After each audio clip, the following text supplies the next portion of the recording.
The Dhaba Queen, on the bustling Mumbai-Pune highway, under the shade of an old banyan tree, stood Lakshmi's Dhaba. It wasn't the biggest or the fanciest roadside eatery, but it had something special, a warmth that made tired travelers feel at home. The owner was Meena Devi, a woman in her mid-40s with sharp eyes, a quick smile, and hands that never seemed to rest. She wore a simple cotton sari, her hair tied in a neat bun, and a small red bindi on her forehead. People called her Meena Didi with respect and affection. Meena's story wasn't an easy one. She had lost her husband in a truck accident 15 years ago. With 2 young children to raise and no steady income, most people expected her to sell the small piece of land and move to the city. But Meena had other plans. "This dhaba was my husband's dream," she told her relatives. "I will not let it die with him." She started small, 1 stove, a few vessels, and a hand-painted signboard that read, "Fresh home-style meals, open 24 hours. In the beginning, it was brutally hard. She woke up at 3:30 every morning, kneaded dough, chopped vegetables, and lit the stoves before the first truck drivers arrived. At night, she slept on a thin mattress behind the kitchen so she could wake up instantly if any customer honked.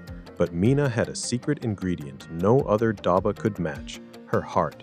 She remembered every regular customer, the old truck driver Ramesh Pai, who loved extra spicy dal tadka, the young couple who always ordered aloo paratha on their way to Pune, the exhausted bus conductors who got free refills of chai on cold nights.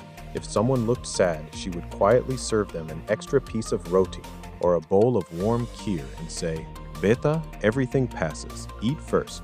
The stormy night. One July night, the sky cracked open. Heavy monsoon rains flooded the highway. Many vehicles were stranded. Around 11 p.m., a luxury car pulled up, its engine sputtering. A well-dressed woman in her 30s stepped out, holding the hand of her 6-year-old daughter. Her name was Anjali Sharma. She was a software engineer returning from a work trip. Her car had broken down, phone battery was dead, and the rain made everything impossible. Meena immediately brought them inside the small but clean dhaba. She wrapped the little girl in a dry shawl and served hot khichdi with ghee.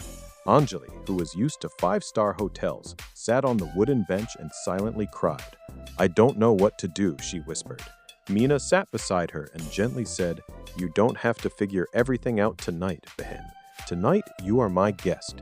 Eat, rest, and tomorrow we will solve everything." Meena gave them her own bed in the small room behind the dhaba. She spent the night on a chair, keeping the stove burning so there would be hot tea for anyone who needed it. In the morning, she called her mechanic friend and got Anjali's car repaired. When Anjali tried to pay extra, Meena refused.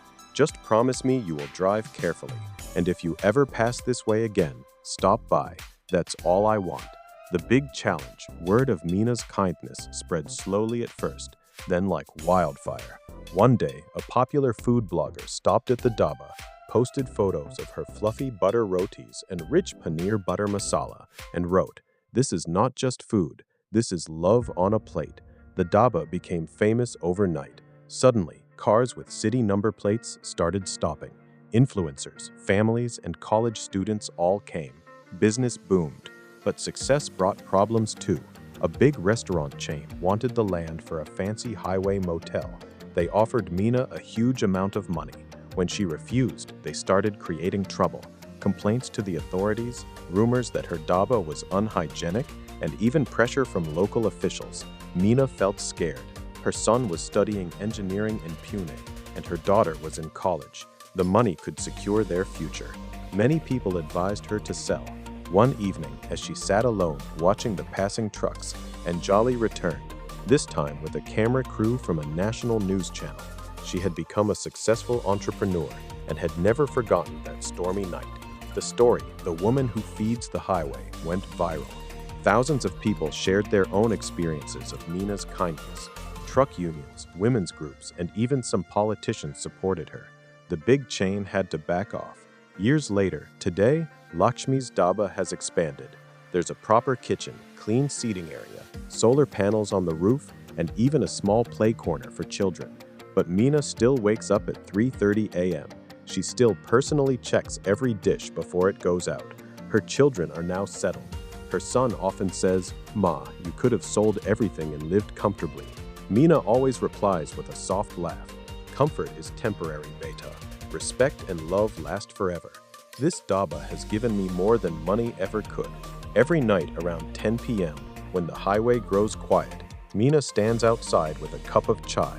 She looks at the endless stream of headlights and smiles, because for her, every traveler on the road is family, and as long as Lakshmi's dhaba stands, no one on this highway will ever go hungry, not just for food, but